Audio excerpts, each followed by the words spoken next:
నా ప్రాణమా యెహోవాను సన్నిధించుము, నా అంతరంగమునున్న సమస్తమా ఆయన పరిశుద్ధ నామమును సన్నిధించుము.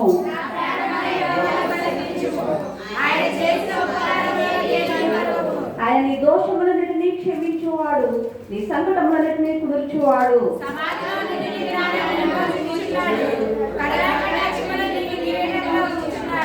పక్షిరాజు యవనము వలె నీ యవనము కృతదవుచుండినట్లు మేలుతో నీ హృదయమును తృప్తిపరుచుచున్నాడు.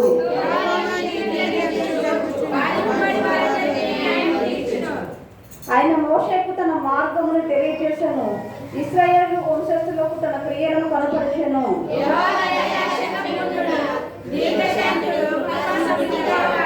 ఆయన ఎల్లప్పుడూ వ్యాజ్యమాడువాడు కాడు, ఆయన నిత్యము కోపించువాడు కాడు.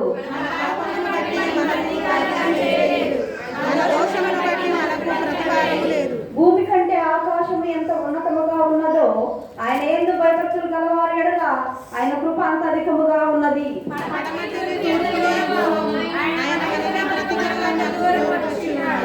తండ్రి తన కుమారుని ఎడల జాలిపడినట్లు యెహోవా తన యందు భయభక్తులు గలవారి ఎడల జాలిపడును.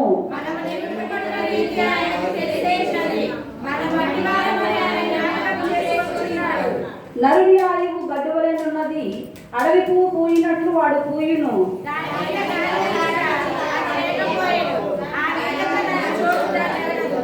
ఆయన నిబంధనను గైకొనుచు ఆయన కట్టడలను అనుసరించి నడుచుకుని వారి మీద, యెహోవా యందు భయభక్తులు గల వారి మీద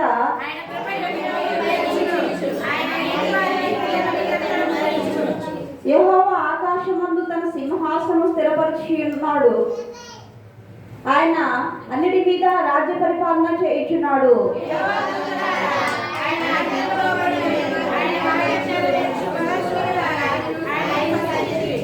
యెహోవా సైన్యములారా ఆయన చిత్తము నెరవేర్చు, ఆయన పరిచారకులారా మీరందరూ ఆయనను సన్నుతించుడి. ఆరోజు అందరం కలిసి చదువుకుందాం. స్థలములన్నిటిలో ఉన్న ఆయన సర్వకార్యములారా ఆయనను స్తుతించుడి. నా ప్రాణమా యెహోవాను సన్నిధించుము. ఆమేన్.